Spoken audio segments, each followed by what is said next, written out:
सध्या बाजारामध्ये डाळिंब भावाची काय परिस्थिती आहे आणि कशा प्रकारचं आजचा बाजारभाव आहे? शेतकरी म्हणून तुम्ही या बाजारभावाकडे कसं बघताय?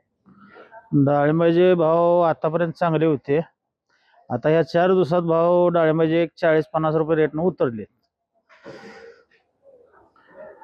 आणि आवक सुद्धा मार्केटला आता फुल वाढल्यामुळं माल जो बाहेर जायचा युद्ध कुठंतरी चालू आहे बाहेर, त्या युद्धाचा परिणाम इथं तर कुठंतरी थोडाफार दिसून येतोय, कारण मार्केटलाही आवक वाढलेली दिसते आणि माल इथं बाहेर जायचा ते लोकल इथंच फिरायला लागल्यामुळं नाही रेट 40-50 रुपये कमी आला. गेवड्यात मार्केटला आवक जवळजवळ एक 400-500 टोटल मुगा कॅरेट येत होते, आता 1200-1300 आसपास कॅरेट यायला लागल्यात. म्हणजे आवक वाढली या 4 दिवसात. बाहेर रेट कमी झाल्यामुळं इथं मार्केटला आवक वाढायला लागली. रेट मागच्या आठवड्यात 250 पर्यंत गेलता, कमीत कमी एक्सपोर्टचा 250 पर्यंत गेलता. आता 150-160च्या आसपास चालू आहे.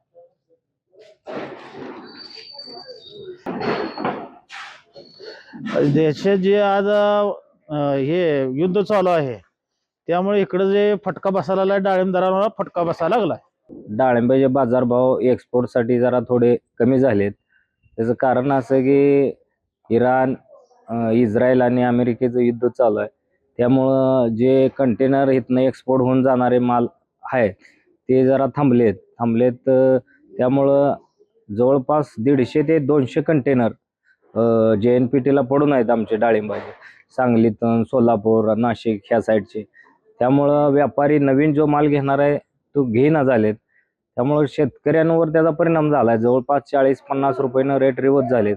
आता जे 250 रुपये, 260 रुपये, 270 रुपये जे रेट होते ते आता 180, 90 रुपये, 170 रुपये, 200 रुपये असे रेट आहेत.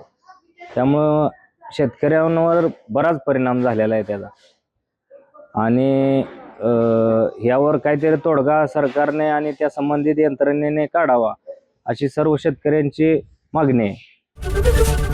ABP माझा, उघडा डोळे बघा नीट.